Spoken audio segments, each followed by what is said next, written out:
बच्चों, आज हम लोग गणित की एक नई शाखा त्रिकोणमिति के बारे में पढ़ेंगे और हमारा जो प्रकरण है आज का वो है त्रिकोणमिति अनुपातों का परिचय।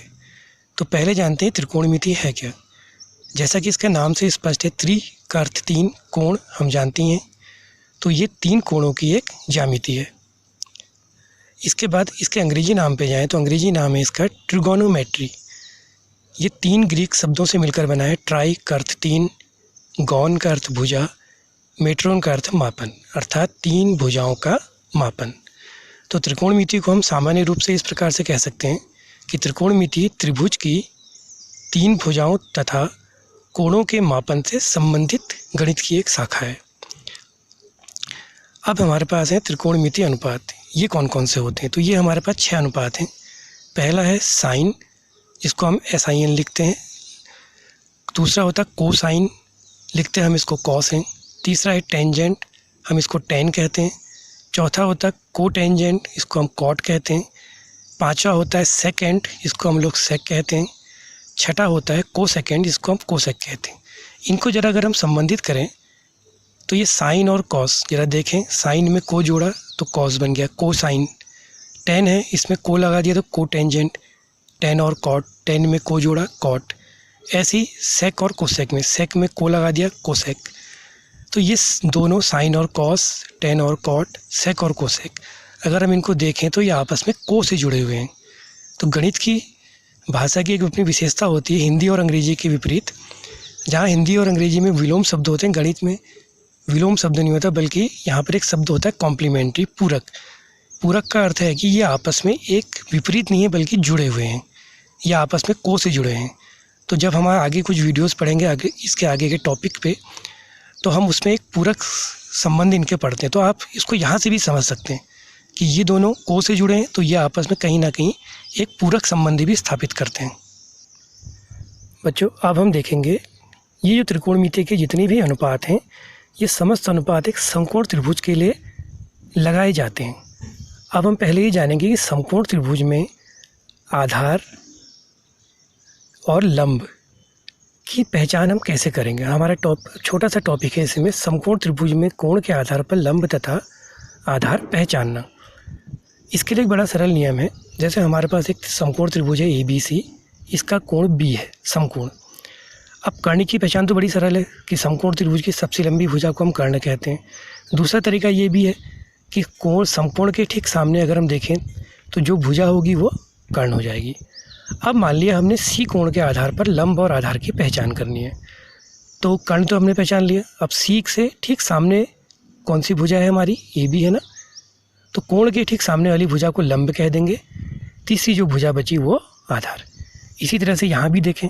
अब हम कोण A की अगर बात करें, देखिए कर्ण तो फिर वही रहेगा क्योंकि 90 अंश के सामने की भुजा अभी भी AC है। इस कोण के आधार पर अगर हम देखें तो इसके ठीक सामने BC भुजा है, तो ये अब लंब होगी और AB आधार होगी। तो इसकी पहचान करनी बड़ी ज़रूरी है कि कोण के आधार पर कब कौन लंब होगा और कब कौन आधार। अब हम इसके सूत्रों पे आते हैं। तो इसके सूत्रों के लिए पहले हमें एक नियम पढ़ना है।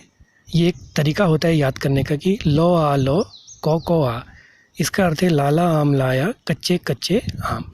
इसमें लौ का अर्थ है लंब, आ का अर्थ है आधार, कौ का अर्थ है कर्ण। यहाँ पर मैंने नंबरिंग करी है 1 2 3 4 5 6। इसको आप इसी क्रम में लिखेंगे। अब पहला जो नियम है साइन ए इसलिए लिखा है कि त्रिकोणमिति अनुपात जो भी हैं वो बिना कोण के नहीं बनते हैं। आपके पास एक कोण होना जरूरी है। तो खाली साइन का कोई अर्थ नहीं है, उसके साथ कोई भी एक कोण आ जाएगा उस त्रिभुज का। तो माना मुझे साइन ए लिखना है, तो जो पहला है देखिए, एक में कौन है, लंब है ना, तो इन दोनों को साथ ले लेंगे, लंब बट्टे कर्ण, ये साइन बन गया। फिर नंबर 2 पे जिस क्रम में मैंने लिखे थे उसी क्रम में लिख रहा हूँ, इस क्रम को आपने तोड़ना नहीं है। फिर कॉस आया। अब नंबर 2 पे क्या है, आधार, और उसके नीचे क्या है, कर्ण, तो आधार बट्टे कर्ण। तीसरे पे जब हम जाएंगे तो फिर क्या है, लंब, और उसके बट्टे में आधार, तो तीसरा बनता है टेन का, लंब बट्टे आधार। इसी क्रम में आगे कौन आता है, कॉट, तो 3 के बाद 4। अब 4 आपका, 4 पे आधार जो है ये आपका अंश हो गया, और इसके नीचे आएगा लंब, ये हर बन जाएगा। तो अगला जो नियम बना 4 का, कॉट का, आधार बट्टे लंब। फिर अगला बनेगा उसी क्रम में 5वां आता है सेक। 5वें में कौन है, कर्ण ऊपर होगा, अब आधार नीचे, तो कर्ण बट्टे आधार। छठे में, अब आपका छठे में जो है कर्ण ऊपर होगा, लंब नीचे, तो कर्ण बट्टे लंब। तो इस लौ आ लौ को आ को आप हमेशा लिखेंगे, आपको सूत्र याद करने की ज़रूरत नहीं है।